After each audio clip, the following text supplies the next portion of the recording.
If I could relive my hockey career, there's one question that I wish I could have answered so much sooner than I did. And it's a question around who I was leaning on for help and whether they were actually the right source for what I needed. See, I love my parents. I would trade nothing for the amount of support they gave me through my journey, but support and coaching are two completely different things. And I spent most of my development confusing and mixing the two.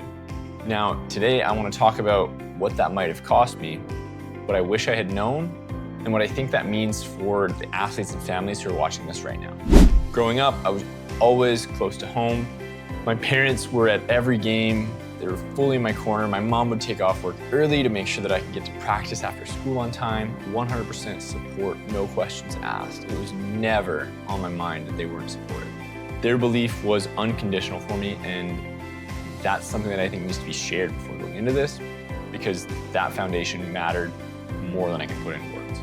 But in the same breath, their support was also what I was using as a compass. So when I needed direction, I would go to them.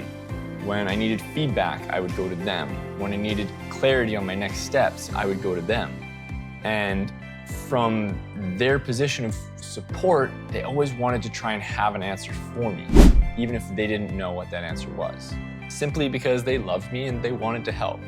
But what I realized after is that they didn't know what they didn't know.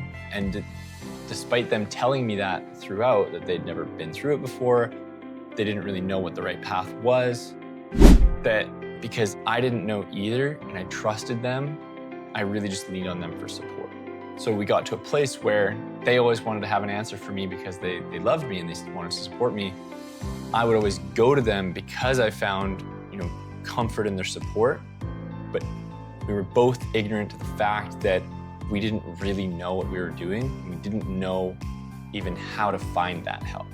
And I didn't figure this out till I got to university, but man, when I got to university, my eyes were completely open, almost blindsided by how many people were there to support and develop me, and were really intentional about making my experience the best experience it could have been. And when I mean like fully faceted, we had more coaches.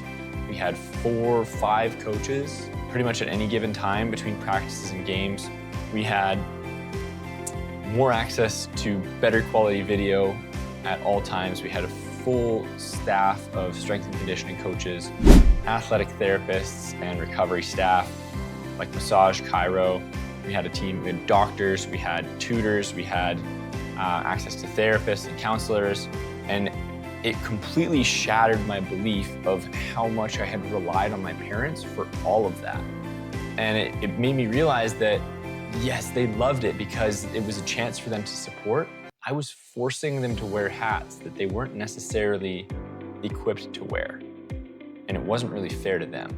So when I was asking them to be my support staff, I was also asking them to be my development staff. And because I trusted them, I never questioned if those answers were right.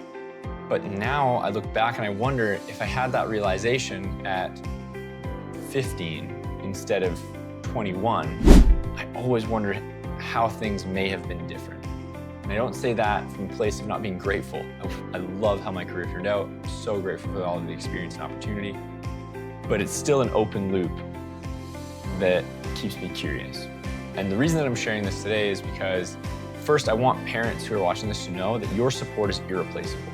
And whether your teenager or your athlete is able to express that and communicate it, they feel it. And if they aren't communicating it right now, they will in the future. I also think it's important that there is a distinction between support and coaching, or support and development. And it's a responsibility to be honest about that distinction. As an example, if your son or daughter came to you with a broken arm, you would never question not to take them to the doctor. You would find them a doctor. You'd probably even look for a doctor who had more experience with dealing with broken arms, or taking them to a hospital who had experience with casting and resetting bones.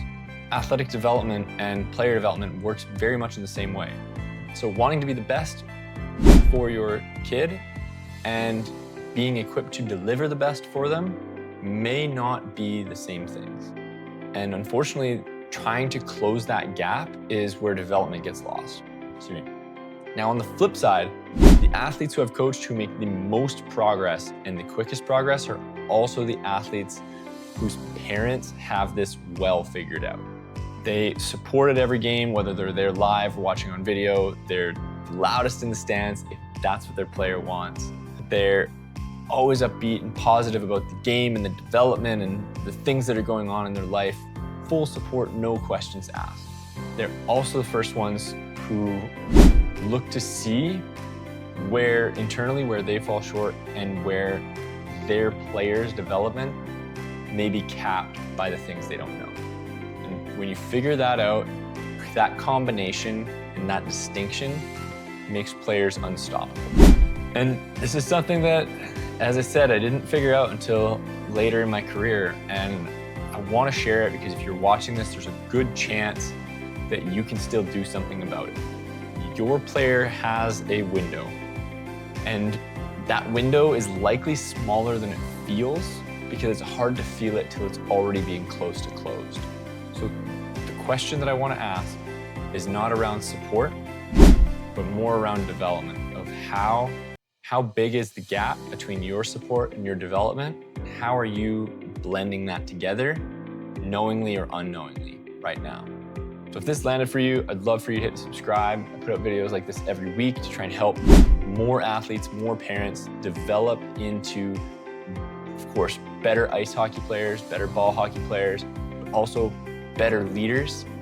Use hockey to give them the skills that they need to succeed later in life. That is what underpins the goal at Prodigy Athletics. Would love your support in this mission by hitting subscribe. And I will see you in the next one.